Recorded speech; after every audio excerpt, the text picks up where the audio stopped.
Assalamu alaikum viewers and welcome back to my channel Study Law with Bushra. So we were discussing Law Gate syllabus and in today's video we are going to discuss Article 30 to 36 of Kanun-e-Shahadat Order 1984 that deals with the topic of admission. But before starting the discussion, I request you all to please subscribe to my channel and don't forget to press the bell icon for latest updates.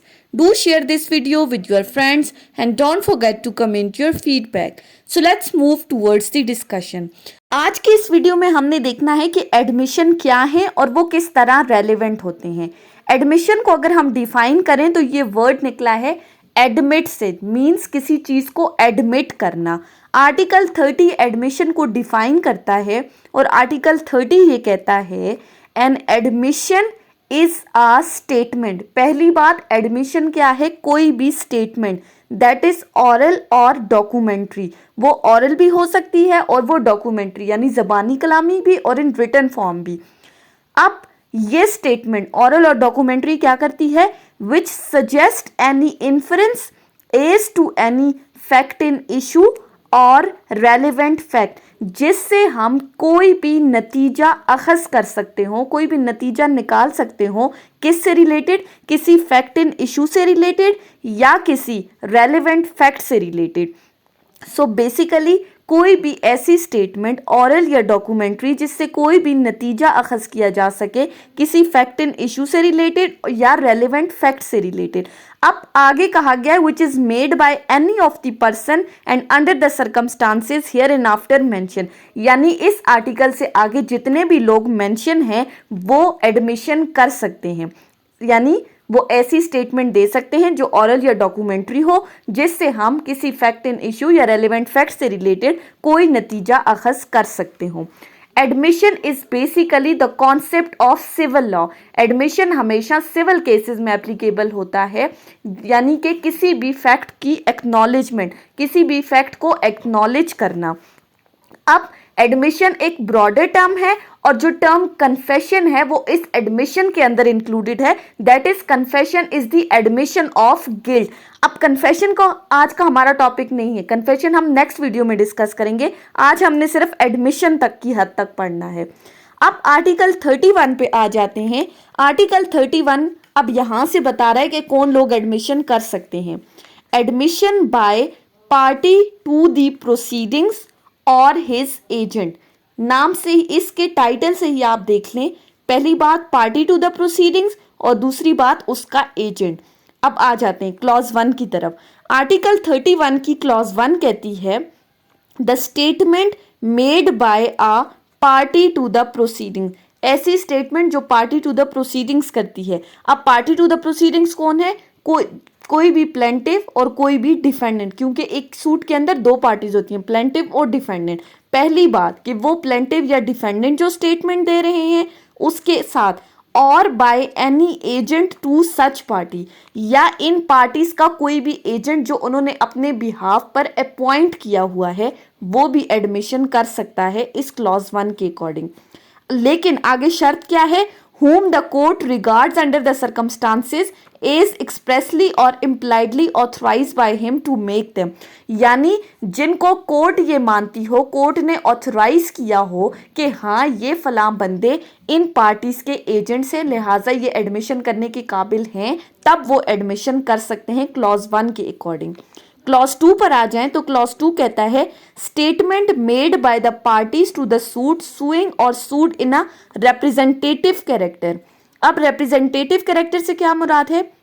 जहां पर बहुत सारे लोगों का claim एक हो, बहुत सारे लोग किसी एक क्लेम पर बात करना चाह रहे हो, कोई एक ही रिलीफ डिमांड कर रहे हो, तो उन तमाम लोगों में से वो अपना एक रिप्रेजेंटेटिव मुंतखब करते हैं जो उनके बिहाफ पर कोर्ट में जाके सूट फाइल करता है। ऐसे सूट्स को हम कहते हैं, वो सूट रिप्रेजेंटेटिव कैरेक्टर्स के होते हैं।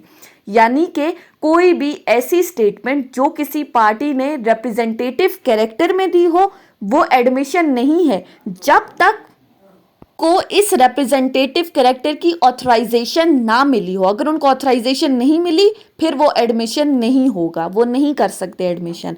तीसरी बात, statement made by any person who has proprietary or pecuniary interest in the subject matter of the proceeding। कोई भी ऐसा बंदा जो इंटरेस्टेड पर्सन है जिसका किसी सब्जेक्ट मैटर में कोई पेक्यूनरी मनी से रिलेटेड या कोई प्रॉपर्टी इंटरेस्ट है तो वो एडमिशन कर सकते हैं।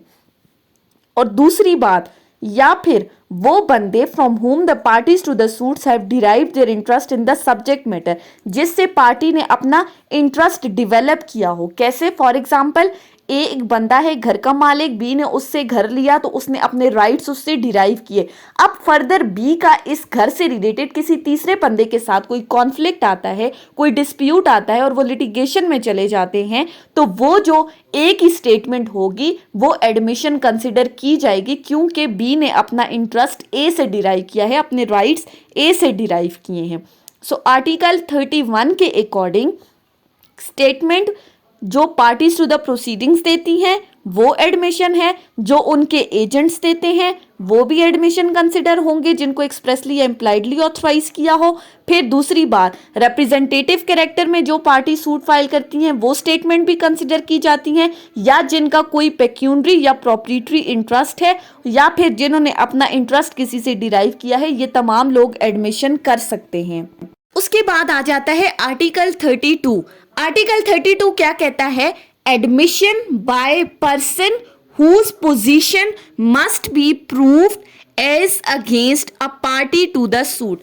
अब ये जो आर्टिकल है आर्टिकल 32, अगर आप इसकी डायरेक्ट लैंग्वेज को पढ़ें तो आपको ये लैंग्वेज बहुत ही ज़्यादा, ये वर्डिंग बहुत ही ज़्यादा कंफ्यूजिंग लगेगी, क्योंकि एक बार समझने से आपको इस आर्टिकल की समझ नहीं आएगी। जनरली इसका टाइटल क्या कह रहा है कि इस आर्टिकल में उन लोगों के एडमिशन की बात की गई है जिनकी पोजीशन या जिनकी लाइबिलिटी इन क्वेश्चन है, यानी कि सिंपली जो थर्ड पर्सन है, जो पार्टी टू द सूट है, वो किस तरह से उसका एडमिशन रेलेवेंट है, क्या उसका एडमिशन रेलेवेंट है या नहीं, अगर है तो किस तरह से है। इसको हम एक एग्जाम्पल के थ्रू समझते हैं। इसी आर्टिकल के नीचे एक इलस्ट्रेशन दी हुई है, अगर आप देखें तो एग्जाम्पल क्या कहती है? A undertakes to collect rents for B. A को ये जिम्मेदारी दी गई है कि वो बी एक बंदा है उसके लिए रेंट कलेक्ट करे। अब किससे कलेक्ट करना है? एक थर्ड पर्सन है सी, जिसको बी ने अपना कोई घर किराए पे दिया है और उससे उसने रेंट कलेक्ट करके ए ने बी को देना है। अब ए जो है वो थर्ड पर्सन है, बी क्या करता है? वो ए को सू करता है कि उसने सी से रेंट कलेक्ट नहीं किया, यानी कि उसको जो जिम्मेदारी दी गई थी उसने वो जिम्मेदारी पूरी नहीं की, तो ए के खिलाफ बी ने सूट फाइल कर दिया। अब यहाँ पर ए क्या करता है? वो कहता है कि सी का रेंट तो बनता ही नहीं था बी की तरफ, तो मैं उससे कैसे रेंट कलेक्ट करता। तो उसके बाद ए की ये स्टेटमेंट देने के बाद सी आया और उसने कहा कि मैंने बी का रेंट देना है, यानी यहाँ पर स्टेटमेंट थर्ड पर्सन की आ गई, सी की आ गई। वो ये कह रहा है कि मैंने बी को रेंट देना है। अब जो ए की स्टेटमेंट थी कि इसका रेंट बनता ही नहीं है, वो इस स्टेटमेंट के अगेंस्ट आ गई। तो इस जगह पर बी का जो ये स्टेटमेंट है वो एक एडमिशन होगा और वो एक रेलेवेंट फैक्ट कंसिडर किया जाएगा against the A, that is a ने डिनाई किया था कि सी का बी की तरफ किसी किस्म का कोई रेंट नहीं बनता, लिहाजा यहाँ पर सी की जो स्टेटमेंट है वो रेलेवेंट है। ऑल्दो वो पार्टी टू द सूट नहीं था, पार्टी टू द सूट ए और बी थी, लेकिन यहाँ पर उसकी ये स्टेटमेंट रेलेवेंट है एज पर आर्टिकल 32। उसके बाद आ जाते हैं आर्टिकल 33 के ऊपर। आर्टिकल 33 डील करता है admission by persons expressly refer to by party to the suit. अब इसमें किस चीज की बात की गई है? इसमें बात की गई है कि जहां पर पार्टीज अपना सूट किसी दूसरे बंदे को रेफर कर देती हैं, तो क्या वो जो दूसरे बंदे को रेफर किया है उसकी स्टेटमेंट एडमिशन कंसिडर होगी, उसकी स्टेटमेंट रेलेवेंट होगी या नहीं। यानी किसी और बंदे से किसी चीज़ के बारे में मालूमात हासिल करना, रेफर करना, जब आप अपना केस किसी को रेफर कर देते हो। आर्टिकल 33 क्या कहता है?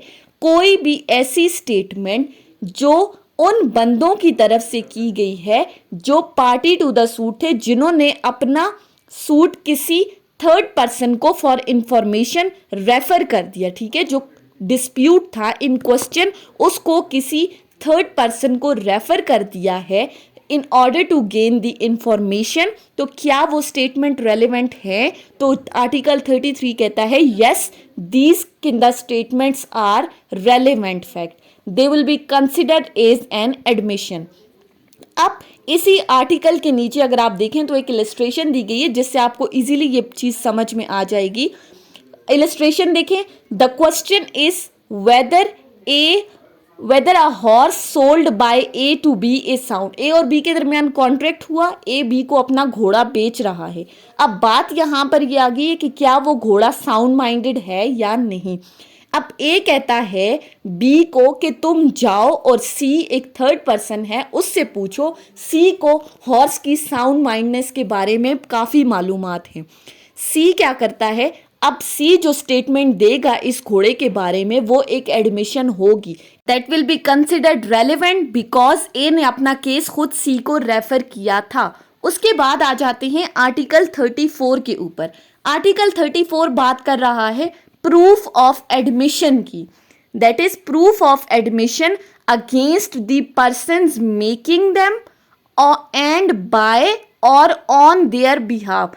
ये आर्टिकल बात कर रहा है कि आपने एक एडमिशन को प्रूव किस तरह से करना है। सो इस आर्टिकल को अगर हम देखें तो इसमें दो बातें की गई हैं, यानी जिन बंदों के खिलाफ स्टेटमेंट दी गई है या जिनकी तरफ से या जिनके बिहाफ पर कोई स्टेटमेंट दी गई है उसको कैसे प्रूफ किया जाएगा।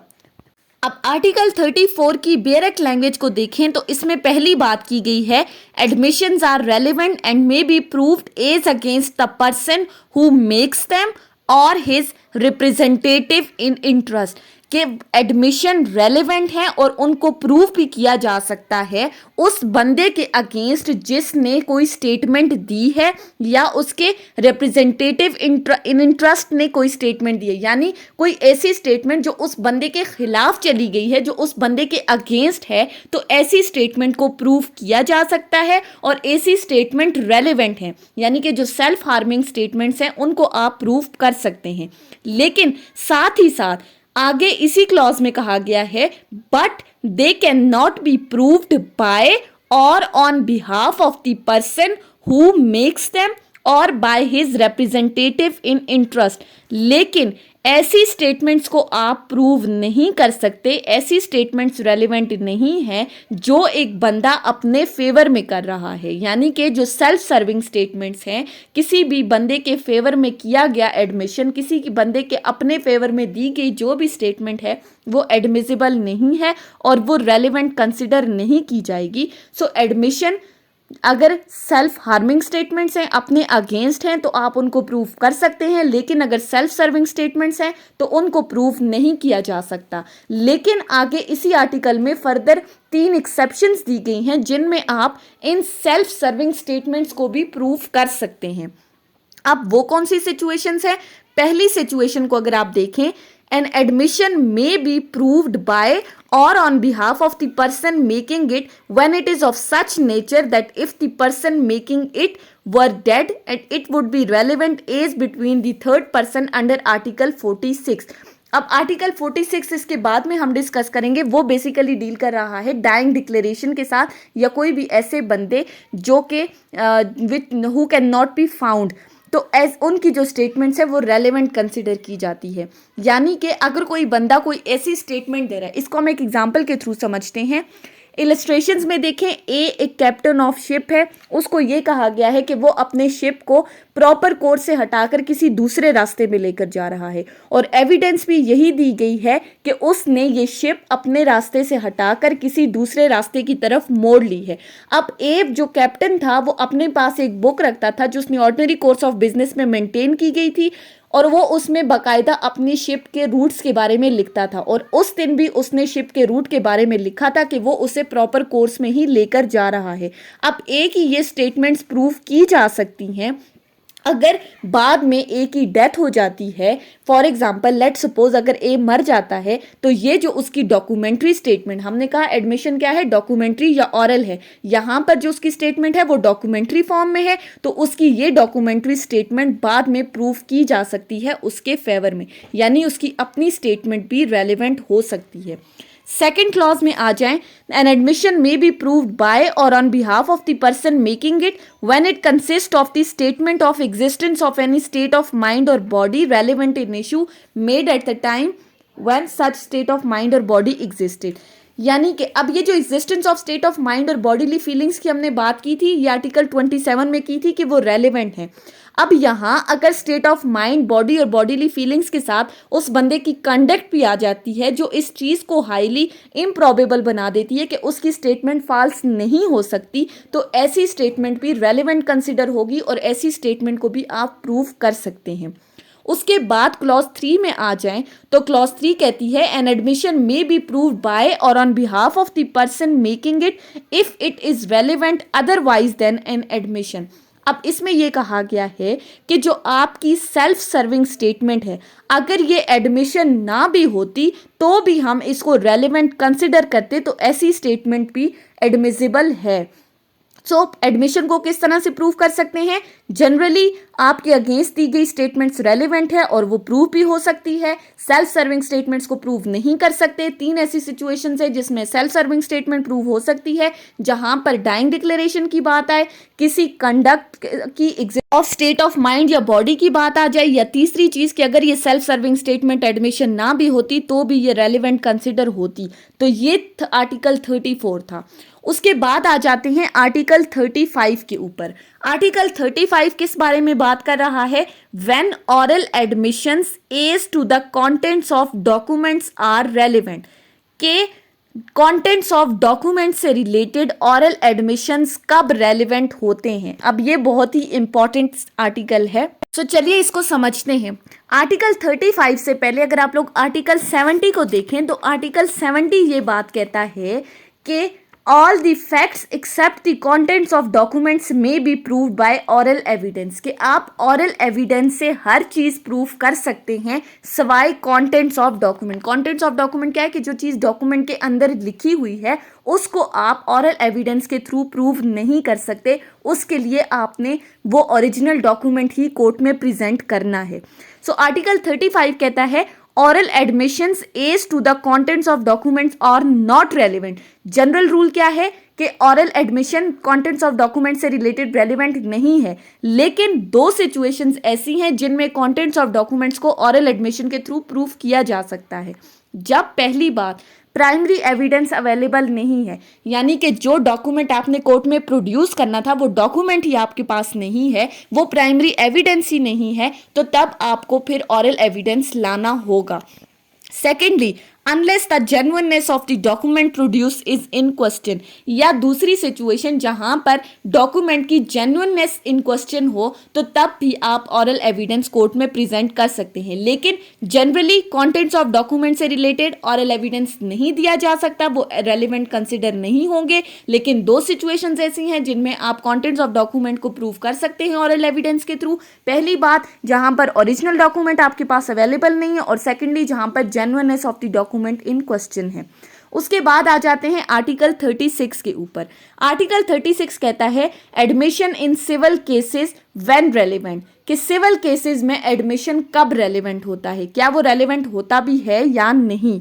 सो ये आर्टिकल कहता है कि सिविल केसेस में वो एडमिशन रेलिवेंट नहीं है अगर इससे पहले पार्टीज ने आपस में कोई एग्रीमेंट कर लिया है, कोई ऐसा एडमिशन पे पार्टीज ने आपस में रजामंदी बता दी है कि अगर फ्यूचर में हमारे दरमियान ऐसा कोई डिस्प्यूट आया तो हम इसको कोर्ट में नहीं लेकर जाएंगे। फॉर इंस्टेंस, पार्टीज अगर आपस में कॉन्ट्रैक्ट करती हैं और उसके दौरान जब कॉन्ट्रैक्ट करते वक्त पार्टीज ने आपस में रजामंदी कर ली एक बात पर कि ये तो हम चीज़ें एडमिट तो कर रहे हैं, लेकिन अगर बाद में हमारे दरमियान कोई डिस्प्यूट आता है तो हम इसे कोर्ट में नहीं लेकर जाएंगे। तो अगर ऐसा कोई एविडेंस इन एडमिशन से रिलेटेड कोर्ट में पार्टीज लेकर जाती हैं तो वो एडमिशन रेलेवेंट कंसिडर नहीं होगा, पहली बात। और दूसरी चीज कि अगर कोर्ट को अपनी तरफ से पता चल जाता है कि ये जो एविडेंस जिस चीज से रिलेटेड ला रहे हैं इनमें इन्होंने आपस में पहले से ही एग्रीमेंट किया हुआ था, तो कोर्ट ऐसे एविडेंसेस को कंसिडर नहीं करेगी। सो सिंपली जहां पर पार्टीज ने आपस में पहले ही एग्रीमेंट कर लिया तो उन चीजों को वो बाद में कोर्ट में एज एन एविडेंस प्रेजेंट नहीं कर सकती, वो एडमिशन रेलेवेंट नहीं होगा। अब आर्टिकल 30 to 36 तो हमने डिस्कस कर लिया। इसी एडमिशन के साथ एक और रेलेवेंट आर्टिकल है जो कि आर्टिकल 45 है। आर्टिकल 45 कहता है admission not conclusive proof but may stop. अब ये बहुत ही ज्यादा इंपॉर्टेंट है, इसको आपने समझना है। ये क्या कहता है? That admissions are not conclusive proofs of the matter admitted. यानी अगर आपने कोई चीज एडमिट कर ली है तो वो फाइनल प्रूफ नहीं है, यानी कि ऐसा नहीं है कि इसके बाद कोई भी एविडेंस नहीं लिया जाएगा और होली सोली इसी की बेस पर आपको कन्विक्ट कर दिया जाएगा या पनिशमेंट दे दी जाएगी। यानी कि ये एडमिशन फाइनल प्रूफ नहीं है, इसके बाद एविडेंसेस रिकॉर्ड होंगे और उन एविडेंसेस की बेसिस पे कन्विक्शन या एक्विटल होगा। लेकिन एडमिशन फाइनल प्रूफ नहीं है, बट एडमिशन सिर्फ एस्टॉपल के तौर पर एक्ट करते हैं।